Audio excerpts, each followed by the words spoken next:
Is this the way Professor Jones and many others have described this, and it really fits the bill for other scientific controversies we've seen, like when they got mad at Copernicus for saying that the world was really round, and then Galileo saying that the Earth orbited the sun, not the sun the Earth. And then for a while, the government and the media and the church at the time were able to suppress them. But then very soon it creates a debate scientifically that then verifies their discoveries. But you guys aren't even fighting over really new scientific laws. You're fighting for what's known about scientific laws and how buildings fall. Can you, you want any comments just in the whole scientific debate? Or? You framed that well. What we're talking about is science here. Science is as old as Newton and prior. When we have a group of scientists, engineers, and architects and scholars, such as assembled by the various groups, the 9/11 Truth groups, Scholars for 9/11 Truth, Architects and Engineers for 9/11 Truth, soon Scientists for 9/11 Truth, we have a body of evidence based on a set of scientific principles that we all agree on. So real soon here, it's going to turn over the official story, which has been proven to be not based on sets of scientific principles, but political manipulation of science.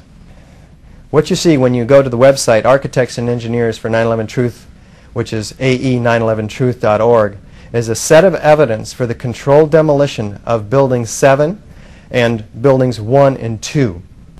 Really, one of the biggest pieces of proof that it's an inside job isn't just all the physical evidence, it's then how the government and the media try to cover up that evidence. That's the guilt, because it's literally acting very suspicious. Well, for instance, John Gross denying that there's molten metal. I mean, I can go through all of that. There are numerous witnesses. We show two on the website. On the upper right-hand corner, you can see this list of evidence for controlled demolition at the World Trade Center 7 and 1 and 2. At Building 7, a 47-story skyscraper, not hit by an airplane on 9/11. It fell symmetrically, smoothly, at virtually free-fall speed into its own footprint. A perfect controlled demolition, just like all of the controlled demolitions that we've seen numerous times on TV. What are the features of a controlled demolition? One at a time, we have a rapid onset of destruction at the base of the building. We have two witnesses who talk about explosions, huge, bursting the windows out, and then the building comes down. That's in direct violation of the official story, which talks about fires softening the steel and then bringing the building down.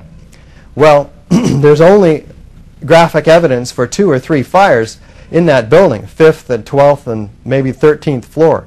The Securities and Exchange Commission was on the 12th and 13th floor.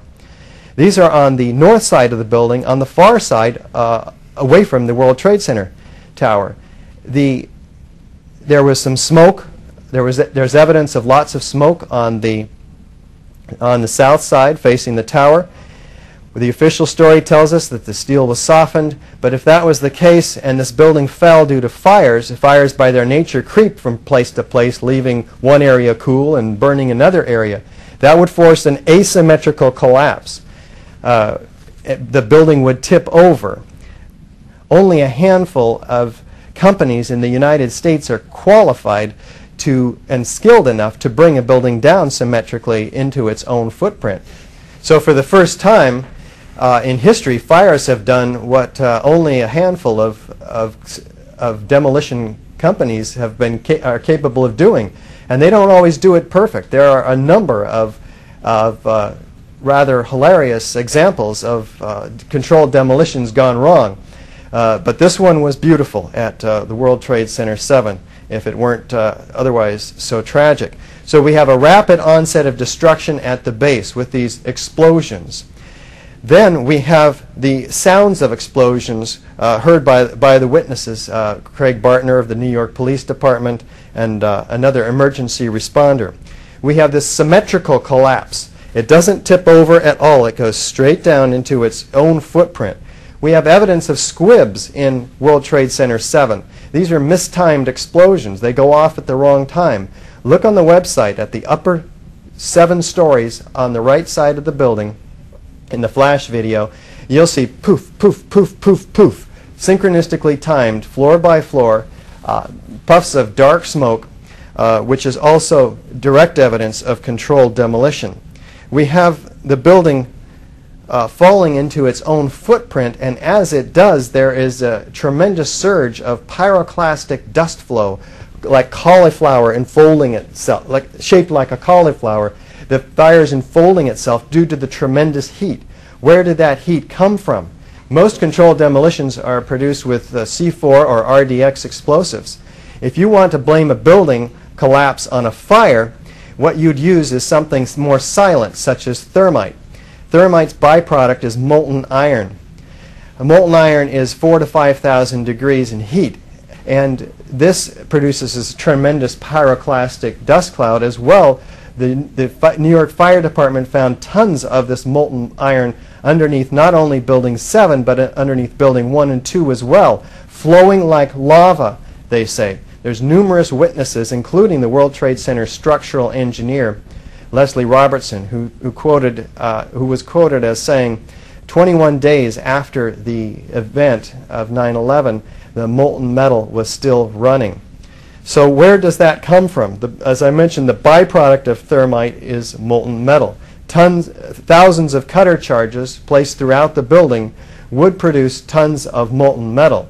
Now, John Gross of the NIST denies that there's any molten metal, and this is a flat lie. And as a result, the architects and engineers for 9/11 Truth, as well as Stephen Jones and Kevin Ryan and other family members of those who lost their lives at 9/11, are demanding a request for correction of NIST for this point and many other points that are flawed. Why?